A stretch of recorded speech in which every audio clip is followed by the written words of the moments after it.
ಸಂಕಷ್ಟದಲ್ಲಿರೋವಂಥವ್ರು, ವಿಶೇಷವಾಗಿ ಮನೆ ಕಟ್ಟಿ ಸಂಕಷ್ಟದಲ್ಲಿರೋವಂಥವ್ರು ಬಹುತೇಕ ಜನಗಳಿದ್ದಾರೆ ಕಲಿಯುಗದಲ್ಲಿ. ಅವರೆಲ್ಲರೂ ವಾಸ್ತು ನೋಡದೆ ಕಟ್ಟಿರ್ತಾರೆ. ಸುಖ, ಶಾಂತಿ, ನೆಮ್ಮದಿ, ಹಣ, ಆಸ್ತಿ, ಐಶ್ವರ್ಯಗಳೊಂದಿಗೆ ನಾವು ಜೀವಿಸಬೇಕು ಅದ್ಭುತವಾಗಿ. ಅಂದರೆ ಹೇಗೆಗೋ ಜೀವನ ಮಾಡೋದಲ್ಲ, ನಮಗೆ ಹೇಗೆ ಬೇಕು, ನಾವು ಭಕ್ತಿಯಿಂದ ಇದ್ದರೆ, ನಾವು ಯೂನಿವರ್ಸ್ಗೆ ಕನೆಕ್ಟ್ ಆಗಿದ್ದರೆ ಇವು ಯಾವ ದೋಷಗಳು ನಮಗೆ ಅಫೆಕ್ಟ್ ಆಗೋದಿಲ್ಲ. ಅದು ಜಾತಕ ದೋಷ ಆಗ್ಬೋದು, ಅಥವಾ ಶನಿ ದೋಷ ಆಗ್ಬೋದು, ಬ್ರಹ್ಮಹತ್ಯ ದೋಷ ಆಗ್ಬೋದು, ಅಥವಾ ಕಾಳಸರ್ಪ ದೋಷ ಆಗ್ಬೋದು, ಅಥವಾ ಯಾವುದೇ ದೋಷ ಆಗ್ಬೋದು. ಯಾವುದು ಸಹ ನಮ್ಮ ಹತ್ರ ಬರೋದಿಲ್ಲ. ಇನ್ಫ್ಯಾಕ್ಟ್ ಶನಿ ಸಹ ನಮಗೇನು ಮಾಡಲಿಕ್ಕೆ ಆಗೋದಿಲ್ಲ. ಇದ್ದವ್ರಿಗೆ ಹೆಚ್ಚೆಚ್ಚು ಯೂನಿವರ್ಸ್ ಕೊಡ್ತಿರ್ತಾರೆ, ಶ್ರೀಮಂತರಿಗೆ ಇನ್ನೂ ಹೆಚ್ಚು ಶ್ರೀಮಂತಿಕೆ ಕೊಡ್ತಿರ್ತಾರೆ, ಬಡವ್ರನ್ನ ಇನ್ನೂ ಬಡವರನ್ನಾಗಿ ಮಾಡ್ತಿರ್ತಾರೆ. ಅಂತಂದರೆ ಅವ್ರ ಹತ್ರ ಇನ್ನೂ ಚೂರೋಪಾರ ಇದ್ದರೆ ಅದನ್ನೂ ಕಿತ್ಕೊಂಡು ಇರೋರಿಗೆ ಕೊಟ್ಬಿಡೋ ಅಂಥದ್ದು. ಯಾಕಂತಂದರೆ ನಾವು ಸೀರಿಯಸ್ ಇಲ್ಲ, ನಾವು ಅದರಲ್ಲಿ ಸರಿ ಇಲ್ಲ.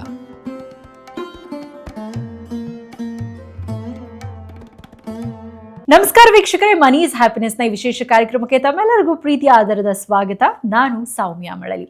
ವೀಕ್ಷಕರೇ, ಹಣವನ್ನು ಸಂಪಾದನೆ ಮಾಡೋದು ಕಷ್ಟ ಅಲ್ಲ, ಆದರೆ ಹಣವನ್ನು ನಮ್ಮ ಬಳಿಗೆ ಇಟ್ಕೊಳ್ಳುವಂಥದ್ದು ಒಂದು ಕಲೆ. ಆ ಕಲೆಯನ್ನು ಕಲಿತಾಗ ಮಾತ್ರ ನಾವು ಜೀವನದಲ್ಲಿ ಸಕ್ಸಸ್ಸನ್ನು ಕಾಣಬಹುದು. ಹಾಗಾದರೆ ಇದಕ್ಕೆ ಏನು ಮಾಡಬೇಕು? ಇದಕ್ಕೆ ಬೇಕಾಗಿರುವಂಥದ್ದು ಸರಿಯಾದಂತಹ ಮಾರ್ಗದರ್ಶನ. ಈ ಮಾರ್ಗದರ್ಶನವನ್ನು ನಿರಂತರವಾಗಿ ಕೊಡ್ತಾ ನಮ್ಮೆಲ್ಲರ ಸಮಸ್ಯೆಗಳಿಗೆ ನಮ್ಮ ಗುರುಗಳು ಪರಿಹಾರವನ್ನು ತಿಳಿಸ್ತಾ ಬರ್ತಿದ್ದಾರೆ. ಹಾಗಿದ್ರೆ ಇವತ್ತಿನ ಕಾರ್ಯಕ್ರಮದಲ್ಲಿ ಗುರುಗಳು ಯಾವ ವಿಶೇಷ ಮಾಹಿತಿಯನ್ನು ನಮ್ಮೊಂದಿಗೆ ಹಂಚಿಕೊಳ್ಳಲಿದ್ದಾರೆ ಅವರಿಂದ್ರೆ ಕೇಳಿ ತಿಳ್ಕೊಳ್ಳೋಣ. ಇದೆಲ್ಲದರ ಬಗ್ಗೆ ಮಾತನಾಡೋದಕ್ಕೆ ನಮ್ಮ ಕಾರ್ಯಕ್ರಮದಲ್ಲಿ ನಮ್ಮ ಜೊತೆಗಿದ್ದಾರೆ ಹಿಮಾಲಯದಲ್ಲಿ ತಪಸ್ಸನ್ನ ಮಾಡಿ ವಿಶ್ವ ಶಕ್ತಿಯನ್ನು ಸಿದ್ಧಿಸಿಕೊಂಡಿರುವಂತಹ ದುಡ್ಡಿನ ದ್ರೋಣಾಚಾರ್ಯ, ಜೀ ಕನ್ನಡದ ವತಿಯಿಂದ ವೀರ ಕನ್ನಡಿಗ ಪ್ರಶಸ್ತಿ ಪುರಸ್ಕೃತರು, ಹಾಗೆ ಲಕ್ಷಾಂತರ ಜನರ ದುಡ್ಡಿನ ಸಮಸ್ಯೆಗೆ ಪರಿಹಾರವನ್ನ ಕೊಟ್ಟಿರುವ ಹಾಗೆ ಕೊಡ್ತಾ ಇರುವಂತಹ ಗುರುಗಳಾಗಿರುವಂತಹ ಅನಂತ ವಿಶ್ವಾಚಾರ್ಯ ಗುರೂಜಿಯವರು ನಮ್ಮ ಜೊತೆ ನಮ್ಮ ಕಾರ್ಯಕ್ರಮದಲ್ಲಿದ್ದಾರೆ. ಅವರನ್ನ ವೆಲ್ಕಮ್ ಮಾಡ್ಕೊಳ್ಳೋಣ. ಗುರೂಜಿ ನಮಸ್ತೆ, ಕಾರ್ಯಕ್ರಮಕ್ಕೆ ಸ್ವಾಗತ. ನಮಸ್ತೆ ಮೇಡಮ್, ಮತ್ತೆ ನಮಸ್ತೆ ನನ್ನ ಎಲ್ಲ ಪ್ರೀತಿಯ ಆಗರ್ಭ ಶ್ರೀಮಂತ ದೇವರುಗಳಿಗೆ. ಸರ್ವೇ ಜನ ಸುಖಿನೋ ಭವಂತು, ಸರ್ವೇ ಸಂತು ನಿರಾಮಯಃ, ಸರ್ವೇ ಭದ್ರಾಣಿ ಪಶ್ಯಂತು, ಮಾ ಕಶ್ಚಿತ್ ದುಃಖ ಭಾಗ ಭವೇತ್. ಅಹಂ ಬ್ರಹ್ಮಸ್ಮಿ. Thank you universe. ಗುರುಜಿ, ನಮ್ಮ ಕಾರ್ಯಕ್ರಮದ ಮುಖಾಂತರ, ಕಾರ್ಯಗಾರಗಳ ಮುಖಾಂತರ ನಮ್ಮ ಜನರ ಸಮಸ್ಯೆಗಳಿಗೆ ನಿರಂತರವಾಗಿ ಪರಿಹಾರ ಕೊಡ್ತಾ ಬರ್ತಿದ್ದೀರಿ. ಅವರೆಲ್ಲರ ಪರವಾಗಿ ನಾನು ನಿಮಗೆ ಕೃತಜ್ಞತೆಗಳನ್ನು ಸಲ್ಲಿಸ್ತಾ ಈ ಕಾರ್ಯಕ್ರಮವನ್ನು ಆರಂಭ ಮಾಡ್ತಿದ್ದೀನಿ. ಗುರುಜಿ, ಮೊದಲನೇ ನನ್ನ ಪ್ರಶ್ನೆ ಏನಂತಂದರೆ, ಇವತ್ತೆಲ್ರಿಗೂ ಕೂಡ ಒಂದು ಸುಂದರವಾದಂಥ ಮನೆಯನ್ನು ಕಟ್ಕೊಳ್ಬೇಕು ಅನ್ನೋ ಬಯಕೆ ಇರುತ್ತೆ. ಹಾಗಾಗಿ ಕೋಟ್ಯಾಂತರ ರೂಪಾಯಿ ಹಣವನ್ನು ಖರ್ಚು ಮಾಡಿ ಮನೆಗಳನ್ನು ಕಟ್ಕೊಳ್ತಾರೆ. ಆದರೆ ಆ ಮನೆಗೆ ಹೋದ್ಮೇಲೆ ಸಾಲದ ಸುಳಿಯಲ್ಲಿ ಸಿಕ್ಕಾಕೊಳ್ತಾರೆ. ಮನೆಯಲ್ಲಿ ಶಾಂತಿ, ನೆಮ್ಮದಿಯೇ ಇರೋದಿಲ್ಲ. ಆ ಮನೆಯನ್ನು ಮಾರಾಟ ಮಾಡುವಂಥ ಪರಿಸ್ಥಿತಿ ಕೂಡ ಸಾಕಷ್ಟು ಜನರಿಗೆ ಬರುತ್ತೆ. ಈ ರೀತಿಯಾದಂಥ ಪರಿಸ್ಥಿತಿ ಯಾಕೆ ಬರುತ್ತೆ? ಮತ್ತು ಈ 4 ಗೋಡೆಗಳ ಮಧ್ಯೆ ಶನಿ ಕುಳಿತಿರ್ತಾನ ಅಥವಾ ವಾಸ್ತು ದೋಷ ಕಾಡ್ತಾ ಇರತ್ತಾ? ವಾಸ್ತು ಅನ್ನೋಂಥದ್ದು ಕೇವಲ ಮೂಢನಂಬಿಕೆನ ಅಥವಾ ವಿಶ್ವ ಅನುಗ್ರಹ ಶಕ್ತಿನ? ಮನೆಯನ್ನ ಎಲ್ಲರೂ ಸುಲಭವಾಗಿ ಕಟ್ಟೋದಕ್ಕೆ ವಿಶ್ವ ವಾಸ್ತು ತಂತ್ರವನ್ನ ಈ ಕಾರ್ಯಕ್ರಮದಲ್ಲಿ ನಮ್ಮ ವೀಕ್ಷಕರಿಗೆ ತಿಳಿಸ್ಕೊಡ್ತೀರಾ? ತುಂಬ ಅದ್ಭುತವಾದ ಪ್ರಶ್ನೆಯನ್ನು ಕೇಳಿದ್ರೆ, ಬಹುತೇಕ ಜನಗಳು ಈ ಒಂದು ಕಲಿಯುಗದ ಈ ಕಾಲಘಟ್ಟದಲ್ಲಿ ಸಾಲಕ್ಕೆ ಹೋಗಿರೋದಕ್ಕೆ ಕಾರಣ ಮನೆ ಕಟ್ಟೋದ್ರಿಂದ, ಅಥವಾ ಯಾವುದೋ ಒಂದು ವಸ್ತುವನ್ನು ಪರ್ಚೇಸ್ ಮಾಡಿ ಕೊಂಡುಕೊಂಡು ಅದರ ಮೂಲಕ ತುಂಬ ಲೋನ್ಸ್ ಆಗಿ ಸಾಲಕ್ಕೆ ಹೋಗಿರ್ತಾರೆ. ನೋಡಿ, ಕೆಲವೊಂದು ಸಾಲಗಳು ಈಗ ನಮ್ಮ ತಂದೆ ಮಾಡಿದ್ದೋ, ತಾಯಿ ಮಾಡಿದ್ದೋ, ಅಥವಾ ಇನ್ಯಾರೋ ಮಾಡಿದ್ದೋ ನಮಗೆ ಬಂದ್ಬಿಡುತ್ತೆ. ಕೆಲವೊಂದು ನಾವೇ ಸ್ವಯಂಕೃತವಾಗಿ ಮಾಡಿಕೊಂಡಿರ್ತೇವೆ. ಬಟ್ ಹೇಗೆ ಇರಲಿ, ಸಾಲನೇ. ಬಟ್ ಕೆಲವು ನಾವು ಮಾಡಿಕೊಳ್ಳೋ ಅಂಥದ್ದನ್ನು ಬೇಕಿದ್ರೆ ನಾವು ತಡಿಬೋದಿತ್ತು, ಅದನ್ನು ನಾವು ಮಾಡಿರೋದಿಲ್ಲ. ಹಾಗಾಗಿ ಈ ಕಷ್ಟಗಳಿಗೆ, ಸಂಕಷ್ಟಗಳಿಗೆ ಸಿಕ್ಕಾಕ್ಕೊಬಿಟ್ಟಿರ್ತೇವೆ. ನೋಡಿ, ಈ ಕಲಿಯುಗ ಹೀಗಿದೆ. ಮಾಡೋದೆಲ್ಲ ಅನಾಚಾರ, ಮನೆ ಮುಂದೆ ಬೃಂದಾವನ ಅಂತ ಹೇಳ್ತೀವಿ. ನೋಡಿ, ನಾವೆಲ್ಲ ಮಾಡಿರೋದೆಲ್ಲ ಅನಾಚಾರನೇ. ಬಟ್ ಮನೆ ಮುಂದೆ ಮಾತ್ರ ಅದ್ಭುತವಾಗಿ, ಅಥವಾ ಬಾಹ್ಯ ಸೌಂದರ್ಯ ತುಂಬ ಚೆನ್ನಾಗಿ ನೋಡ್ಕೊಳ್ತೇವೆ, ಬಹಿರಂಗ ಶುದ್ಧಿ ಚೆನ್ನಾಗಿ ಮಾಡ್ಕೊಳ್ತೇವೆ, ಆದರೆ ಅಂತರಂಗ ಶುದ್ಧಿಯನ್ನು ಮರ್ತೇ ಹೋಗ್ತೇವೆ. ಇಲ್ಲಿ ಪ್ರಾಬ್ಲಮ್ ಇರುವಂಥದ್ದು ಒಳ ಜಗತ್ತು, ಅಥವಾ ನಮ್ಮ ಸುಪ್ತ ಚೇತನ ಮನಸ್ಸು, ಅಥವಾ ಈ ಸಬ್ಕಾನ್ಷಿಯಸ್ ಮೈಂಡು, ಅಂತರಂಗ ಅಂತ ಏನು ಕರಿತೇವೋ ಅದನ್ನು ನಾವು ಶುದ್ಧಿಪಡಿಸದೇ ಇರೋದೇ ಇದಕ್ಕೆಲ್ಲ ಕಾರಣ ಆಗಿಬಿಟ್ಟಿರುತ್ತೆ. ನೋಡಿ, ವಾಸ್ತು ಬಗ್ಗೆ ನೀವು ಹೇಳಿದ್ರಿ ಅಲ್ಲ, CJ ರಾಯ್ ಅವರು ಮೊನ್ನೆ ತೀರೋದ್ರಲ್ವಾ, ಅವರ ಮನೆಯ ವಾಸ್ತು ಮಾಡದೆ ಕಟ್ಟಿರ್ತಾರ? ಎಷ್ಟು ಅದ್ಭುತವಾಗಿ ವಾಸ್ತು ಇದೆ ಗೊತ್ತಾ ಅವ್ರ ಮನೆಯದ್ದು. ಅಥವಾ ಕೆಫೆ ಕಾಫಿ ಡೇ ಸಿದ್ಧಾರ್ಥ ಆಗ್ಬೋದು. ಇದು ಒಂದು ಕೆಲವು ಎಕ್ಸಾಂಪಲ್ಸ್ ಅಷ್ಟೇ. ಇನ್ನು ಎಷ್ಟೋ ಜನಗಳು, ಎಷ್ಟೋ ಜನ ಕಷ್ಟದಲ್ಲಿರೋ ಅಂಥವ್ರು, ವಿಶೇಷವಾಗಿ ಮನೆ ಕಟ್ಟಿ ಸಂಕಷ್ಟದಲ್ಲಿರೋ ಬಹುತೇಕ ಜನಗಳಿದ್ದಾರೆ ಕಲಿಯುಗದಲ್ಲಿ. ಅವರೆಲ್ಲರೂ ವಾಸ್ತು ನೋಡದೆ ಕಟ್ಟಿರ್ತಾರೆ. ವಾಸ್ತು ದೋಷ ಇದೆ ಅಂತ ನೀವು ಭಾವಿಸ್ತೀರಾ? ಖಂಡಿತವಾಗಿಯೂ ಅಲ್ಲ. ನಾವು ಹೇಗೆ ಬೇಕೋ ಹಾಗೆ ಸುಖ, ಶಾಂತಿ, ನೆಮ್ಮದಿ, ಹಣ, ಆಸ್ತಿ, ಐಶ್ವರ್ಯಗಳೊಂದಿಗೆ ನಾವು ಜೀವಿಸಬೇಕು ಅದ್ಭುತವಾಗಿ. ಅಂದರೆ ಹೇಗೇಗೋ ಜೀವನ ಮಾಡೋದಲ್ಲ, ನಮಗೆ ಹೇಗೆ ಬೇಕೋ ಖುಷಿಯಿಂದ, ಸಂತೋಷವಾಗಿ, ಸಮೃದ್ಧಿಯಿಂದ, ಆ ಶಾಂತಿಯಿಂದ. ಎಲ್ರಿಗೂ ನೆಮ್ಮದಿ ತಾನೇ ಬೇಕು. ನೆಮ್ಮದಿಯಿಂದ ಬದುಕಬೇಕು ಅಂತಂದರೆ ಈ ಒಳ ಜಗತ್ತನ್ನು ನಾವು ಕ್ಲೀನ್ ಮಾಡ್ಕೊಂಡಿರಬೇಕು. ಈ ಸುಪ್ತ ಚೇತನ ಮನಸ್ಸು ಅಂತ ನಾನೇನು ಕರಿತೇನೋ ಅಥವಾ ನಾನೇನು ಹೇಳ್ತಾ ಇರ್ತೇನೋ ಪದೇ ಪದೇ, ಅದನ್ನು ಶುಚಿಯಾಗಿ ಇಟ್ಕೊಳ್ಬೇಕು. ಭಗವಂತ ರಾಮ ಆಗ್ಬೋದು, ಕೃಷ್ಣ ಆಗ್ಬೋದು, ಇವರೆಲ್ಲರೂ ಹೊರಗಿನ ವಾಸ್ತುವಿಗಿಂತ ಹೆಚ್ಚಾಗಿ ಈ ಮನಸ್ಸಿನ ವಾಸ್ತುವಿನ ಬಗ್ಗೆ ಹೆಚ್ಚು ಗಮನ ಕೊಡ್ತಿದ್ರು. ಇನ್ಫ್ಯಾಕ್ಟ್ ನಾವೆಲ್ಲರೂ ನಮ್ಮೊಳಗಡೆನೂ ಆ ಶಿವ ಇದ್ದಾನೆ, ಆ ಯೂನಿವರ್ಸ್ ಇದ್ದಾರೆ, ಆ ವಿಷ್ಣು ಇದ್ದಾರೆ, ಆ ದೇವರು ನಮ್ಮೊಳಗಡೆ ಇದ್ದಾರೆ. ಸೊ ಹಾಗಾಗಿ ಹೊರಗಿನ ವಾಸ್ತು ಎಷ್ಟು ಇಂಪಾರ್ಟೆಂಟು, ಅದಕ್ಕಿಂತ ಹೆಚ್ಚು ಇಂಪಾರ್ಟೆಂಟು ಈ ಮನಸ್ಸಿನ ವಾಸ್ತು. ಯಾರೆಲ್ಲ ಈ ಮನಸ್ಸೆಂಬ ವಾಸ್ತುವನ್ನು ಸರಿ ಇಟ್ಕೊಂಡಿರ್ತಾರೋ ಅವರಿಗೆ ಒಂದು ವೇಳೆ ಬಾಹ್ಯವಾಗಿ ಈ ವಾಸ್ತು ಸರಿ ಇಲ್ಲದೆ ಹೋದರೂ ಅವರು ಚೆನ್ನಾಗೇ ಇರ್ತಾರೆ. ಇದಕ್ಕೊಂದು ಉದಾಹರಣೆ ಹೇಳ್ತೇನೆ ನಿಮಗೆ. ನೀವು ಆಗಲೇ ಕ್ವೆಶನಲ್ಲೇ ಕೇಳಿದ್ರಿ, ಶನಿ ದೋಷ ಏನಾದರೂ ಇದ್ದರೆ ಏನಾಗುತ್ತೆ, ಅಥವಾ ಶನಿ ಏನಾದರೂ ನಮ್ಮ ಮನೆಗಳಲ್ಲಿ ಇರ್ತಾನ ಅಂತಂತ ನೀವು ಕೇಳಿದ್ರಿ. ನೋಡಿ, ನಮ್ಮ ಸನಾತನ ಧರ್ಮದ ಪ್ರಕಾರ ನಮ್ಮನ್ನು ತಿದ್ದೋದಕ್ಕೆ, ನಮ್ಮನ್ನು ಸರಿಪಡಿಸೋದಕ್ಕೆ, ನಮಗೆ ಬುದ್ಧಿ ಹೇಳ್ಕೊಡೋದಕ್ಕೆ, ಬದುಕಿರ್ಬೇಕಂತಂದ್ರೇ ಬುದ್ಧಿ ಹೇಳ್ಕೊಡೋದಕ್ಕೆ ಶನಿ ಮಹಾದೇವ ಇದ್ದರೆ, ನಾವು ಸತ್ತ ಮೇಲೆ ಇನ್ನೂ ಹೆಚ್ಚು ಕರ್ಮಗಳನ್ನು ನಾವು ಮಾಡಿದಿದ್ರೆ ಅದನ್ನು ತಿದ್ದೋದಕ್ಕೆ ಶನಿ ಮಹಾದೇವನ ತಮ್ಮನಾದ ಯಮ ಇದ್ದಾನೆ. ಸೊ ಯಮಲೋಕಕ್ಕೆ ಕರೆದುಕೊಂಡು ಹೋದರೆ ಶನಿ ಏನು ಮಾಡ್ತಾನೆ, ಈ ಲೋಕದಲ್ಲೇ ನಮಗೆ ಪಾಠವನ್ನು ಹೇಳ್ಕೊಡ್ತಾನೆ. ಯಾವ ಮಟ್ಟಕ್ಕೆ ನಮ್ಮ ಭಾವಶುದ್ಧಿ ಇದ್ದರೆ, ನಾವು ಭಕ್ತಿಯಿಂದ ಇದ್ದರೆ, ನಾವು ಯೂನಿವರ್ಸ್ಗೆ ಕನೆಕ್ಟ್ ಆಗಿದ್ದರೆ, ಇವು ಯಾವ ದೋಷಗಳು ನಮಗೆ ಅಫೆಕ್ಟ್ ಆಗೋದಿಲ್ಲ. ಅದು ಜಾತಕ ದೋಷ ಆಗ್ಬೋದು, ಅಥವಾ ಶನಿ ದೋಷ ಆಗ್ಬೋದು, ಬ್ರಹ್ಮಹತ್ಯ ದೋಷ ಆಗ್ಬೋದು, ಅಥವಾ ಕಾಳಸರ್ಪ ದೋಷ ಆಗ್ಬೋದು, ಅಥವಾ ಯಾವುದೇ ದೋಷ ಆಗ್ಬೋದು. ಯಾವುದು ಸಹ ನಮ್ಮ ಹತ್ರ ಬರೋದಿಲ್ಲ. ಇನ್ಫ್ಯಾಕ್ಟ್ ಶನಿ ಸಹ ನಮಗೇನೂ ಮಾಡಲಿಕ್ಕೆ ಆಗೋದಿಲ್ಲ. ಇದಕ್ಕೆ ನಾನು ನಿಮಗೆ ತಿಳಿಸ್ಕೊಡ್ತೇನೆ. ಇವತ್ತಿನ ಎಪಿಸೋಡು ತುಂಬ ಇಂಪಾರ್ಟೆಂಟು. ನೋಡಿ, ಮುಂಬರುವ ಕಾರ್ಯಾಗಾರದಲ್ಲಿ ನಾನು ಶುಕ್ರಗ್ರಹ ಶಾಂತಿಯನ್ನು ಮಾಡ್ತಿದ್ದೇನೆ. ಅಷ್ಟೇ ಅಲ್ಲ, ಜಾತಕ ದೋಷಗಳೇನಾದರೂ ಇದ್ದರೆ ಅದಕ್ಕೆ ಪರಿಹಾರ ಏನು ಮಾಡ್ಕೋಬೇಕು ಅಂತ ತಿಳಿಸ್ಕೊಡ್ತಿದ್ದೇನೆ. ಅಷ್ಟೇ ಅಲ್ಲ, ಭೂದೋಷ ಇದ್ದರೆ, ಈಗ ಯಾರಿಗೆಲ್ಲ ಭೂಮಿ ದೋಷ ಇರುತ್ತೋ ಅವರು ಈ ಭೂಮಿ ಮೇಲೆ ಸಂತೋಷವಾಗಿರೋದಕ್ಕೆ ಆಗೋದಿಲ್ಲ. ಅಷ್ಟೇ ಅಲ್ಲ, ಭೂಮಿಯನ್ನು ಸಂಪಾದನೆ ಮಾಡೋದಕ್ಕಾಗಲ್ಲ. ಒಂದು ವೇಳೆ ಸಂಪಾದಿಸಿದಂತಹ ಅಥವಾ ಸ್ವತ್ತೇನಾದರೂ ಇದ್ದರೆ, ಭೂಮಿ ಏನಾದರೂ ಆಲ್ರೆಡಿ ನಮ್ಮ ಪೂರ್ವಜರಿಂದ ನಾವು ಪಡ್ಕೊಂಡಿದ್ದರೆ ಅದನ್ನು ಅನುಭವಿಸೋದಕ್ಕೆ ಭೂದೋಷ ಬಿಡೋದಿಲ್ಲ. ಅಷ್ಟೇ ಅಲ್ಲ, ಮನೆ ಕಟ್ಟೋದಕ್ಕಾಗೋದಿಲ್ಲ. ಬಾಡಿಗೆ ಮನೆಗಳನ್ನು ಕಟ್ಟಿ ಅದರಿಂದ ನಾವು ಏನು ಪಡ್ಕೊಂಡು ಅನುಭವಿಸೋಕ್ಕಿರುತ್ತೋ ಅದನ್ನು ಅನುಭವಿಸೋದಕ್ಕೆ ಬಿಡೋದಿಲ್ಲ. ಈ ರೀತಿ ಹಲವಾರು ಕಾರಣಗಳಿಂದ ನಾವು ಭೂಮಿಯಿಂದ ಸಂತೋಷವನ್ನು ಪಡೆಯೋದಕ್ಕಾಗೋದಿಲ್ಲ. ತುಂಬ ಜನಕ್ಕೆ ಲಿಟಿಗೇಷನ್ ಆಗಿರುತ್ತೆ, ಕೋರ್ಟ್ ಕೇಸ್ಗಳಾಗ್ಬಿಟ್ಟಿರುತ್ತೆ, ಸಡನ್ನಾಗಿ ಎಲ್ಲ ಸರಿ ಇರುತ್ತೆ, ಯಾವುದೋ ಒಂದು ಡಾಕ್ಯುಮೆಂಟ್ ಸರಿ ಇಲ್ಲ ಅಂತ ಬಂದ್ಬಿಡುತ್ತೆ. ಸೊ ಹಾಗಾಗಿ ಅನೇಕ ಕಾರಣಗಳಿಂದ ನಾವು ಅನುಭವಿಸೋದಕ್ಕೆ ಆಗೋದಿಲ್ಲ. ಸೊ ಇದಕ್ಕೆ ಶಾಂತಿ ಏನು ಮಾಡೋವಂಥದ್ದು, ಭೂದೋಷ ನಿರ್ಮೂಲನೆ ಮಾಡೋದಕ್ಕೆ ಏನು ಮಾಡಬೇಕು, ಅದರ ಸಲುವಾಗಿ ಭೂಮೃತ್ತಿಕೆಯನ್ನು ನಾನು ಉಚಿತವಾಗಿ ಯಾರು ಕಾರ್ಯಾಗಾರಕ್ಕೆ ಬರ್ತಾರೋ ಅವ್ರಿಗೆಲ್ಲ ಕೊಡ್ತಿದ್ದೇನೆ. ಅದನ್ನು ತೆಗೆದುಕೊಂಡು ಯಾವ ರೀತಿ ಪೂಜೆ ಮಾಡಬೇಕು ಅಂತ ನಾನು ತಿಳಿಸ್ಕೊಡ್ತೇನೆ. ಹಾಗೆ ಮಾಡಿದರೆ ಖಂಡಿತವಾಗಿಯೂ ಭೂದೋಷ ನಿರ್ಮೂಲನೆ ಆಗುತ್ತೆ. ಹಾಗೆಯೇ 45 ದಿನಗಳ ವ್ರತವನ್ನು ಮಾಡ್ತಿದ್ದೇವೆ. ಇದು ಸರ್ವಸಿದ್ಧಿ ವ್ರತ ಅಂತ ನಾನು ಇದಕ್ಕೂ ಮುಂಚೆ ಹೇಳ್ತಿದ್ದೆ. ಈಗ ಲಕ್ಷ್ಮಿ ಕುಬೇರ ವ್ರತವಾಗಿ ಇದನ್ನು ಮಾಡ್ತಿದ್ದೇವೆ. ಯಾರೆಲ್ಲ ಈ 45 ದಿನಗಳ ಲಕ್ಷ್ಮೀ ಕುಬೇರ ವ್ರತವನ್ನು ಭಾವಶುದ್ಧಿಯಿಂದ, ಭಕ್ತಿಯಿಂದ, ಸತ್ಯ ನೀತಿಗಳಿಂದ ಮಾಡ್ತಿರೋ ಅವರೆಲ್ಲರಿಗೂ ಆ ಯೂನಿವರ್ಸ್ನ ಆಶೀರ್ವಾದ ಇರುತ್ತೆ. ಹಣ, ಆಸ್ತಿ, ಐಶ್ವರ್ಯಗಳು ತನ್ನಿಂದ ತಾನೇ ಸೃಷ್ಟಿಯಾಗುತ್ತೆ. Everything gets automatic. Brahmapurana, Padmapurana ಮತ್ತು ಸ್ಕಂದ ಪುರಾಣಗಳಲ್ಲಿ ಶನಿಯ ಮಹತ್ವದ ಬಗ್ಗೆ ವಿಸ್ತಾರವಾಗಿ ವಿವರಿಸಿ ನಮಗೆ ತಿಳಿಸಿದ್ದಾರೆ. ಹೇಗೆ ಶನಿ ದೋಷ ಅಥವಾ ಶನಿ ಮಹಾದೇವನು ನಮ್ಮ ಭವಿಷ್ಯ, ನಮ್ಮ ಜೀವನಕ್ಕೆ ಬಂದು ನಮಗೆ ಬುದ್ಧಿಯನ್ನು ಹೇಳಿಕೊಡುವಂಥದ್ದು, ನಮ್ಮ ಕರ್ಮಗಳನ್ನು ವಿಮುಕ್ತಿ ಮಾಡುವಂಥ ಪ್ರಯತ್ನವನ್ನು ಪಡುವಂಥದ್ದು ಅಂತಂತೇಳಿ ಈ ಪುರಾಣಗಳಲ್ಲಿ ನಮಗೆ ತಿಳಿಸಲಾಗಿದೆ. ಯಾರೆಲ್ಲ ಈ ಪುರಾಣಗಳನ್ನು ಓದಿದ್ದೀರೋ, ಅರ್ಥ ಮಾಡ್ಕೊಂಡಿದ್ದೀರೋ ಅವರಿಗೆ ಸಂಪೂರ್ಣವಾಗಿ ಅರ್ಥ ಆಗುತ್ತೆ. ಶನಿ ಅನ್ನುವಂಥದ್ದು ನಮಗೆ ಕಷ್ಟ ಕೊಡೋದಕ್ಕೆ ಅಥವಾ ಪನಿಷ್ಮೆಂಟ್ ಕೊಡೋದಕ್ಕೆ ಬರುವಂಥ ಒಂದು ಶಕ್ತಿಯಲ್ಲ, ಬದಲಿಗೆ ನಮ್ಮನ್ನು ತಿದ್ದುವಂಥ, ನಮ್ಮನ್ನು ಸರಿಪಡಿಸುವಂಥ, ಏನಾದರೂ ಅನ್ಯಾಯದಲ್ಲಿ ಅಥವಾ ಅಧರ್ಮದಲ್ಲಿ ಇದ್ದರೆ ಧರ್ಮಕ್ಕೆ ಬರುವ ಹಾಗೆ ಮಾಡುವಂಥ ಒಂದು ಮಹಾದೇವ. ಸೊ ಇವೆಲ್ಲವೂ ಯಾವುದೇ ದೋಷ ಇರಲಿ ಅದಕ್ಕೆ ಪರಿಹಾರ ನಮ್ಮ ಮನಸ್ಸಿನಲ್ಲೇ ಇರುತ್ತೆ, ಭಾವದಲ್ಲೇ ಇರುತ್ತೆ. ಅದು ಹೇಗೆ ಮಾಡಿಕೊಳ್ಳೋದು ಅನ್ನುವಂಥದ್ದು ನಾನು ನಿಮಗೆ ಕಾರ್ಯಾಗಾರದಲ್ಲಿ ತಿಳಿಸ್ಕೊಡ್ತೇನೆ.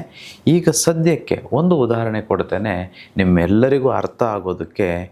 ಯಾವುದೇ ದೋಷ ಇದ್ದರೂ ನಾವು ಭಕ್ತಿ ಮಾರ್ಗದಲ್ಲಿ ನಡೆದಿದ್ದೆ ಆದರೆ, ಸನ್ಮಾರ್ಗದಲ್ಲಿ ಜೀವಿಸಿದ್ದೇ ಆದರೆ ಆ ದೋಷಗಳು ನಮಗೆ ಅಂಟ್ಕೊಳ್ಳೋದಿಲ್ಲ ಅನ್ನೋದಕ್ಕೆ ಈ ಉದಾಹರಣೆ ನಿಮಗೆ. ಒಂದು ಸಲ ರಾಮಾಯಣದ ಸಮಯದಲ್ಲಿ ಲಂಕೆಯನ್ನು ದಹನ ಮಾಡಿದ ನಂತರ ಆಂಜನೇಯನು ಸಮುದ್ರ ತೀರದಲ್ಲಿ ಬಂದು ಕುಳಿತುಕೊಂಡು ಶಾಂತವಾಗಿ ರಾಮನಾಮದ ತಪಸ್ಸು ಮಾಡ್ತಿರ್ತಾನೆ. ಆ ಮಾಡ್ತಿರ್ತಕ್ಕಂಥ ಸಂದರ್ಭದಲ್ಲಿ ಶನಿ ಮಹಾದೇವನು ಮೇಲಿನಿಂದ ಇದನ್ನು ಗಮನಿಸ್ತಾನೆ. ಶನಿಗನ್ಸುತ್ತೆ, ಈ ಪ್ರಪಂಚದಲ್ಲಿ ಯಾರಿಗೂ ನಾನು ಬಿಡೋದೇ ಇಲ್ಲ, ಯಾರು ತಪ್ಪು ಮಾಡಿದ್ರು ಅಥವಾ ಯಾರೂ ಮೇಲಲ್ಲ ಕೀಳಲ್ಲ ಅನ್ನೋ ರೀತಿ ನಾನು ಅವರಿಗೆ ಪರೀಕ್ಷೆ ಮಾಡೋದುಂಟು. ಅಲ್ಲ, ಹನುಮಂತನಿಗೆ ನಾನು ಯಾವತ್ತೂ ಏನೂ ಮಾಡಲೇ ಇಲ್ಲ, ನೋಡೋಣ ಹನುಮಂತನ ಶಕ್ತಿ ಎಷ್ಟಿದೆ ಅಂತಂತೇಳಿ ಹನುಮಂತನ ಹತ್ರ ಬರ್ತಾನೆ. ಶನಿ ಬರ್ತಾನೆ. ಈಗ ಶನಿ ಪಕ್ಕದಲ್ಲಿ ಕುಳಿತುಕೊಂಡು ಹನುಮಂತನಿಗೆ ಹೇಳ್ತಾನೆ, ಅಪ್ಪ ನಿನ್ನ ಶನಿ ಕಾಟ ಇವತ್ತಿಂದ ಸ್ಟಾರ್ಟ್ ಆಗುತ್ತೆ, ಇನ್ನು ಮುಂದೆ ನಿನ್ನ ಕಷ್ಟಗಳು ಹೆಚ್ಚಾಗುತ್ತೆ, ನೀನು ಅನುಭವಿಸಲೇಬೇಕು, ಏನೂ ಮಾಡೋದಕ್ಕಾಗೋದಿಲ್ಲ ಅಂತ ಶನಿ ಹೇಳ್ತಾನೆ. ಆಗ ಹನುಮಂತ ನಿಧಾನವಾಗಿ ಕಣ್ಣು ಬಿಟ್ಟು ಹೇಳ್ತಾನೆ, ಅಲ್ಲ ನಾನು ರಾಮನ ಭಕ್ತ, ರಾಮನೇ ನನಗೆ ಸರ್ವಸ್ವ, ರಾಮನಾಮದ ಜಪವನ್ನು ಮಾಡ್ತಿದ್ದೇನೆ, ನನಗೇನಾಗುತ್ತೆ, ಯಾವ ದೋಷವೂ ಯಾವ ಕಾಟವೂ ಯಾವ ಶನಿಯೂ ನನಗೇನೂ ಮಾಡಲಿಕ್ಕಾಗಲ್ಲ. ಸೊ ದಯವಿಟ್ಟು ಆ ಪ್ರಯತ್ನನೂ ಪಡಬೇಡಪ್ಪ, ಏನೂ ಮಾಡೋಕ್ಕೆ ಹೋಗ್ಬೇಡ ಅಂತ ಹೇಳ್ತಾನೆ. ಅದಕ್ಕೆ ಶನಿ ಒಪ್ಪೋದಿಲ್ಲ. ಇಲ್ಲ ನನ್ನ ಧರ್ಮ, ನಾನು ಮಾಡಲೇಬೇಕು, ಪರೀಕ್ಷೆ ಮಾಡಲೇಬೇಕು ಅಂತಂತ ಹೇಳ್ತಾನೆ. ನಿನ್ನಿಷ್ಟ ಅಂತ ಹೇಳ್ಬಿಡ್ತಾನೆ ಹನುಮಂತ.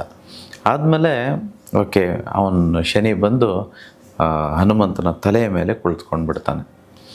ಆಗ ಹನುಮಂತ ಈಗ ಮಾಡ್ತಾನೆ, ಮೌನವಾಗಿ ಜಪದಲ್ಲೇ ತನ್ನ ಬಾಲ ಏನಿದೆಯೋ ಅದನ್ನು ಉದ್ದ ಮಾಡಿಕೊಂಡು ಶನಿಯನ್ನು ಗಟ್ಟಿಯಾಗಿ ಸುತ್ತಾಕ್ಕೊಂಡ್ಬಿಡ್ತಾನೆ. ಸುತ್ತಾಕ್ಕೊಳ್ಳೋದು ಮಾತ್ರ ಅಲ್ಲ, ತುಂಬ ದೂರಕ್ಕೆ ಕರೆದುಕೊಂಡೋಗಿ, ಬಾಲದಲ್ಲೇ ಸುತ್ತಾಕ್ಕೊಂಡು ದೂರ ಕರೆದುಕೊಂಡೋಗಿ ದೊಡ್ಡ ದೊಡ್ಡ ಬೆಟ್ಟಗಳಿರುತ್ತೆ, ಆ ಎರಡೂ ಬೆಟ್ಟಗಳ ನಡುವೆ ಆ ಶನಿಯನ್ನು ಅಪ್ಪಳಿಸಿ ಬಿಸಾಕ್ಬಿಡ್ತಾನೆ. ಎಷ್ಟು ಗಟ್ಟಿಯಾಗಂತಂದರೆ ಹನುಮಂತನಿಗಿದ್ದ ಶಕ್ತಿ ಯಾರಿಗೂ ಗೊತ್ತಿಲ್ಲ, ಆ ಶಕ್ತಿನೇ ಬೇರೆ. ಆ ಅಪಾರವಾದ ಶಕ್ತಿಯಿಂದ ಅಪ್ಪಳಿಸಿ ಬಿಸಾಕ್ತಾನೆ. ಶನಿಗೆ ತುಂಬ ನೋವಾಗುತ್ತೆ, ತುಂಬ ದುಃಖ ಆಗುತ್ತೆ, ತುಂಬ ಕಷ್ಟ ಆಗುತ್ತೆ. ಅಯ್ಯಯ್ಯೋ ಅಂತ ಚೀರಾಡ್ತಾನೆ, ಕೂಗಾಡ್ತಾನೆ, ಅಪ್ಪ ನಾನು ಬಿಟ್ಬಿಡಪ್ಪ, ನನಗೆ ಗೊತ್ತಿರಲಿಲ್ಲ, ಸಾರಿ, ನನಗೆ ಕ್ಷಮಿಸ್ಬಿಡು ಅಂತ ಹೇಳ್ತಾನೆ. ಆಗ ಹನುಮಂತ ಹೇಳ್ತಾನೆ, ಬಾಪ ಇಲ್ಲ ಹತ್ರ, ನಾನು ಆಗಲೇ ಹೇಳಿದೆ ನಿನಗೆ, ರಾಮನಾಮದ ತಪಸ್ಸಿನಲ್ಲಿ, ಭಕ್ತಿ ಮಾರ್ಗದಲ್ಲಿ, ಧರ್ಮದಲ್ಲಿ ಯಾರಿರ್ತಾರೋ ಅವರಿಗೆ ನೀನೇನೂ ಮಾಡಲಿಕ್ಕಾಗಲ್ಲ, ಸುಮ್ಮನೋಗು ಅಂತ ನಾನು ಹೇಳ್ದೆ ತಾನೆ. ನೀನ್ಯಾಕೆ ಬಂದು ಪದೇ ಪದೇ ಹಿಂಸೆ ಕೊಟ್ಟೆ? ಈಗ ನನಗೆ ಒಂದು ಸಂಕಲ್ಪ ಕೊಡು, ಈಗ ನನಗೆ ಪ್ರಾಮಿಸ್ ಮಾಡು, ಈ ಪ್ರಾಮಿಸ್ ಮಾಡಿದರೆ ಮಾತ್ರ ನೀನು ಬಿಡ್ತೀನಿ, ಇಲ್ಲಾಂದರೆ ಬಿಡಲ್ಲ ಅಂತ ಹನುಮಂತ ಹೇಳ್ತಾನೆ. ಆಗ ಶನಿ ಹೇಳ್ತಾನೆ, ಆಯಿತು ನಾನು ಪ್ರಾಮಿಸ್ ಮಾಡ್ತೇನೆ ಅಂತ. ಆಗ ಪ್ರಾಮಿಸ್ ತೆಗೆದುಕೊಳ್ತಾನೆ, ಸಂಕಲ್ಪ ತೆಗೆದುಕೊಳ್ತಾನೆ. ಯಾರೆಲ್ಲ ರಾಮನಾಮ ಜಪದಲ್ಲಿ ಅಥವಾ ಧರ್ಮದಲ್ಲಿ ಸನ್ಮಾರ್ಗದಲ್ಲಿ ಬದುಕ್ತಾರೋ ಅವರಿಗೆ ನಿನ್ನ ಒಂದು ಪರೀಕ್ಷೆ ಅಥವಾ ನಿನ್ನ ಒಂದು ಕಷ್ಟ ಇರದೇ ಹೋಗಲಿ ಅಥವಾ ಇದ್ದರೂ ತುಂಬ ಕಡಿಮೆ ಇರಲಿ ಅಂತ ಒಂದು ಸಂಕಲ್ಪ ತೆಗೆದುಕೊಳ್ತಾರೆ. ಆಗ ಸಂಕಲ್ಪ ತೆಗೆದುಕೊಂಡು ಶನಿಯನ್ನು ಬಿಟ್ಟು ಕಳಿಸ್ತಾರೆ. ನೋಡಿ ಹೇಗಿದೆ, ಯಾವಾಗ ನಾವು ಒಳ್ಳೆಯವರಾಗಿರ್ತೇವೋ, ಅದಕ್ಕೆ ನಾನು ಪದೇ ಪದೇ ಹೇಳ್ತಿರ್ತೇನೆ, ನಾವು ಬಡವರಾಗಿ ಹುಟ್ಟಿ ಬಡವರಾಗಿಯೇ ಸತ್ತೋಗೋದು ಸಹ ಕರ್ಮವೇ. ನಾವು ಒಂದು ವೇಳೆ ನಮ್ಮ ಜನ್ಮ ನಮ್ಮ ಕೈಯಲ್ಲಿಲ್ಲ ಅಂತ ಅಂದ್ಕೊಳ್ಳೋಣ, ಹೇಗೇಗೋ ಹುಟ್ಟಿರ್ತೇವೆ, ಎಲ್ಲೆಲ್ಲೋ ಹುಟ್ಟಿರ್ತೇವೆ, ಕಷ್ಟಗಳಿಗೆ ಸಿಕ್ಕಾಕ್ಕೊಂಡ್ಬಿಟ್ಟಿರ್ತೇವೆ. ಆದರೆ ಇದೇ ಭೂಮಿಯಲ್ಲಿ ಇನ್ನೂ ಆ ಋಣಗಳನ್ನು ಬಿಟ್ಟು ಹೋಗುವಂಥದ್ದು ತುಂಬ ತಪ್ಪು. ನಾವು ಖಂಡಿತವಾಗಿಯೂ ಪಾತಾಳ ಲೋಕಕ್ಕೆ ಹೋಗಬೇಕಾಗುತ್ತೆ. ಯಾಕೆ ಹೀಗೆ ಹೇಳ್ತೇನೆ ಅಂತಂದರೆ, ಪ್ರತಿಯೊಬ್ಬರಿಗೂ ಅವರವರದೇ ಆದ ಆಸೆಗಳಿರುತ್ತೆ. ಆ ಆಸೆಗಳು, ಬಯಕೆಗಳು ಪೂರೈಕೆ ಆಗದೇ ಹೋದರೆ ಆ ಆತ್ಮಕ್ಕೆ ಶಾಂತಿ ಸಿಗೋದಿಲ್ಲ.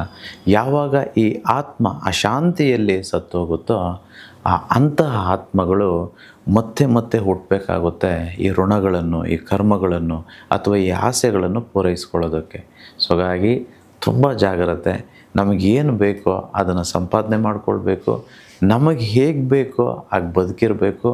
ನಮ್ಮ ಏನು ಬಯಕೆಗಳು, ಸುಖಗಳು, ಭೋಗಗಳು ಈ ಒಂದು ಕಲಿಯುಗದಲ್ಲಿ ಅಥವಾ ಈ ಒಂದು ಭೂಮಿ ಮೇಲೆ ಏನೆಲ್ಲ ಅನುಭವಿಸೋದಕ್ಕಿರುತ್ತೋ ಅದನ್ನೆಲ್ಲ ಅನುಭವಿಸಿ ತದನಂತರ ನಾವು ಮುಕ್ತಿಯನ್ನು ಪಡ್ಕೊಳ್ಬೇಕು. ಸೊ ಹಾಗಾಗಿ ಎಲ್ಲರೂ ಶ್ರೀಮಂತರಾಗಬೇಕು. ಎಲ್ಲರೂ ಹೇಗೆ ಶ್ರೀಮಂತರಾಗಬೇಕು? ಧರ್ಮವಾಗಿಯೇ ಶ್ರೀಮಂತರಾಗಬೇಕು. ಕಷ್ಟ ಆಗ್ಬೋದು, ಪರೀಕ್ಷೆಗಳು ಬರ್ಬೋದು, ಸಂದಿಗ್ಧ ಒಂದು ಸನ್ನಿವೇಶಗಳು ಸೃಷ್ಟಿಯಾಗ್ಬೋದು. ಏನೇ ಆದರೂ ನಾವು ಬಿಡಬಾರ್ದು.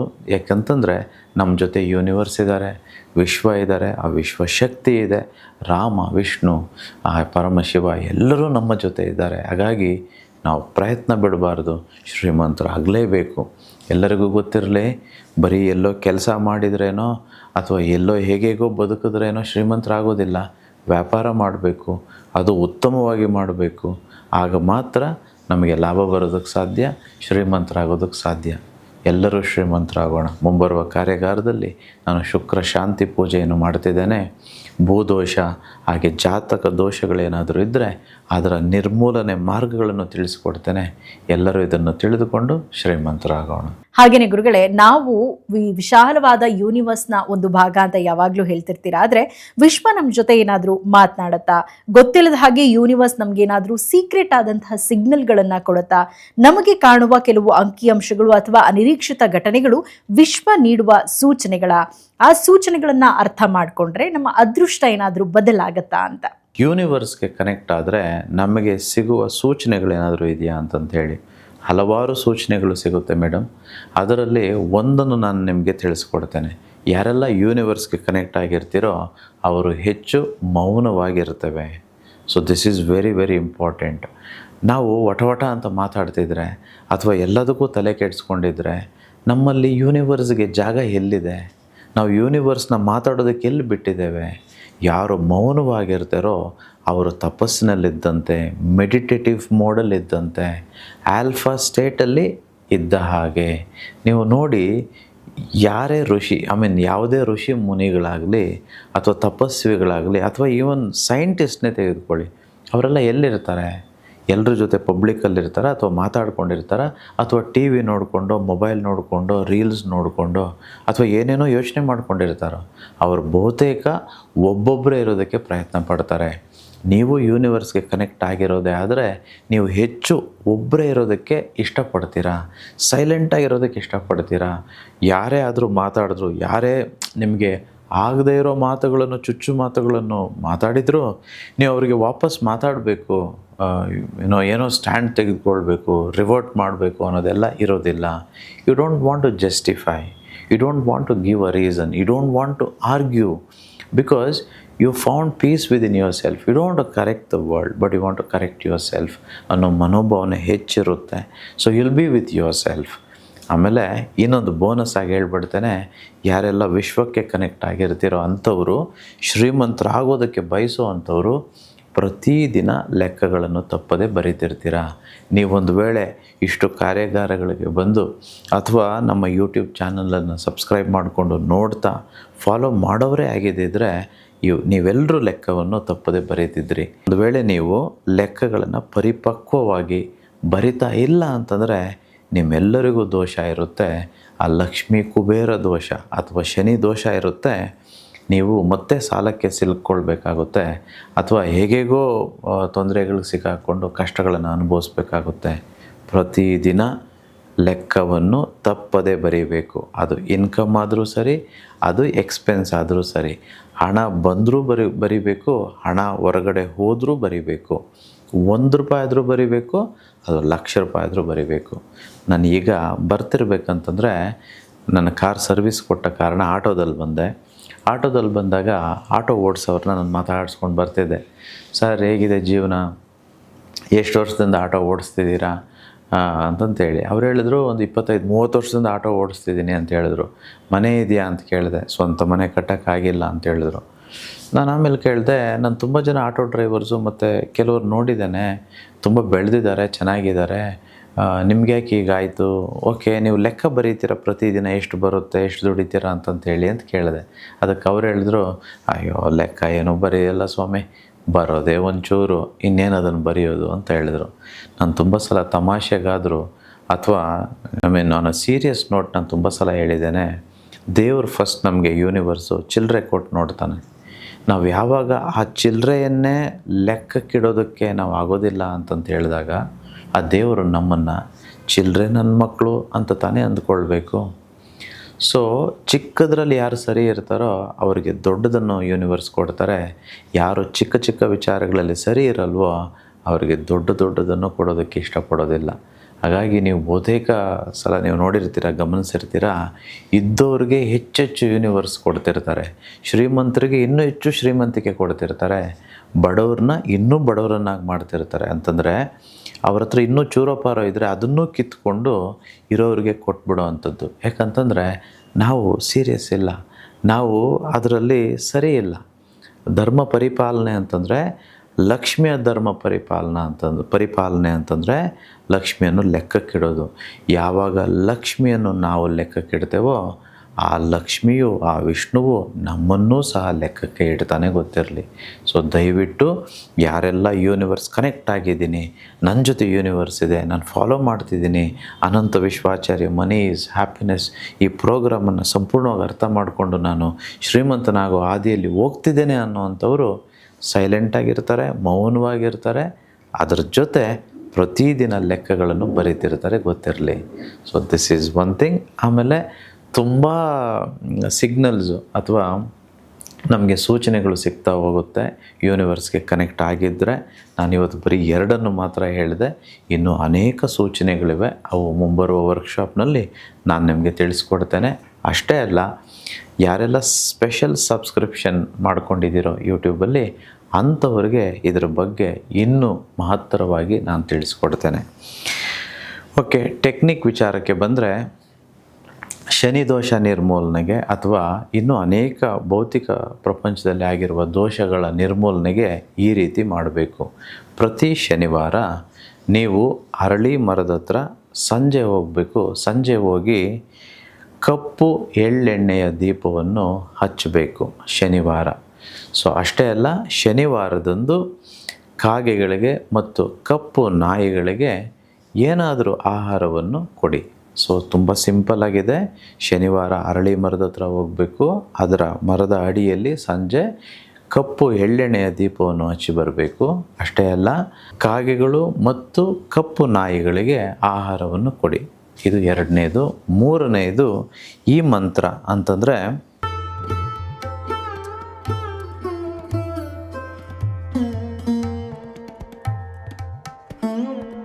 ಅಷ್ಟೇ ಅಲ್ಲ, ಬಹುತೇಕ ಮುಂಬರುವ ಈ ಕಲಿಯುಗದ ಕಷ್ಟಗಳಿಂದ ಪಾರಾಗಬಹುದು. Thank you universe. ಅಹಂ ಬ್ರಹ್ಮಸ್ಮಿ. ಸೊ ವೀಕ್ಷಕರೇ, ನೋಡಿದ್ರಲ್ಲ, ಇದೇ ರೀತಿಯಾದಂತಹ ಸಾಕಷ್ಟು ಇನ್ನು ವಿಶೇಷವಾದಂತಹ ಮಾಹಿತಿಗಳನ್ನು ಗುರೂಜಿಯವರು ತಮ್ಮ ಇನ್ಸ್ಟಾಗ್ರಾಮ್ ಹಾಗೆ ಯೂಟ್ಯೂಬ್ನಲ್ಲಿ ಸ್ಪೆಷಲ್ ಆಗಿ ಸಬ್ಸ್ಕ್ರೈಬ್ ಆದವರಿಗೆ ನೀಡಲಿದ್ದಾರೆ. ನೀವು ಕೂಡ ಸ್ಪೆಷಲ್ ಸಬ್ಸ್ಕ್ರಿಪ್ಷನ್ ಅನ್ನ ಪಡ್ಕೊಳ್ಳಿ. ಈ ರೀತಿಯಾದಂತಹ ಮಾಹಿತಿಗಳನ್ನ ಪಡ್ಕೊಂಡು ಪರಿಹಾರವನ್ನ ಕಂಡುಕೊಳ್ಬಹುದು. ಈ ರೀತಿ ಸ್ಪೆಷಲ್ ಸಬ್ಸ್ಕ್ರಿಪ್ಷನ್ ಪಡ್ಕೊಳ್ಳೋದು ಹೇಗೆ, ಆ ಕುರಿತಂತ ಮಾಹಿತಿ ಕೂಡ ನಮ್ಮ ಇನ್ಸ್ಟಾಗ್ರಾಮ್ ಖಾತೆ ಹಾಗೆ ಯೂಟ್ಯೂಬ್ ಖಾತೆಯಲ್ಲಿದೆ. ಅದನ್ನ ನೋಡಿ, ಅದನ್ನ ಫಾಲೋ ಮಾಡಿ ನೀವು ಕೂಡ ಸಬ್ಸ್ಕ್ರೈಬ್ ಆಗಬಹುದು. ಇನ್ನು ಗುರೂಜಿಯವರ ಕಾರ್ಯಾಗಾರವನ್ನ ಅಟೆಂಡ್ ಮಾಡಿ ನಿಮ್ಮ ಸಮಸ್ಯೆಗಳಿಗೆ ಪರಿಹಾರವನ್ನ ಕಂಡುಕೊಳ್ಳಬಹುದು. ಕಾರ್ಯಾಗಾರ ಅಟೆಂಡ್ ಮಾಡೋದಕ್ಕೆ ಏನ್ ಮಾಡಬೇಕು, ನಮ್ಮ ಕೆಳಕಂಡಂತಹ ನಂಬರ್ಗೆ ಕರೆ ಮಾಡಿದ್ರೆ ಸಂಪೂರ್ಣವಾದಂತಹ ಮಾಹಿತಿ ಸಿಗುತ್ತೆ. ಅದನ್ನು ಅನುಸರಿಸಿ ನೀವು ಕಾರ್ಯಾಗಾರಕ್ಕೆ ಬಂದು ನಿಮ್ಮ ಸಮಸ್ಯೆಗಳಿಗೆ ಪರಿಹಾರವನ್ನ ಕಂಡುಕೊಳ್ಳಿ. ಮುಂದಿನ ಕಾರ್ಯಕ್ರಮದಲ್ಲಿ ಮತ್ತಷ್ಟು ವಿಶೇಷ ಮಾಹಿತಿಗಳೊಂದಿಗೆ ಮತ್ತೆ ಭೇಟಿಯಾಗೋಣ. ನಮಸ್ಕಾರ.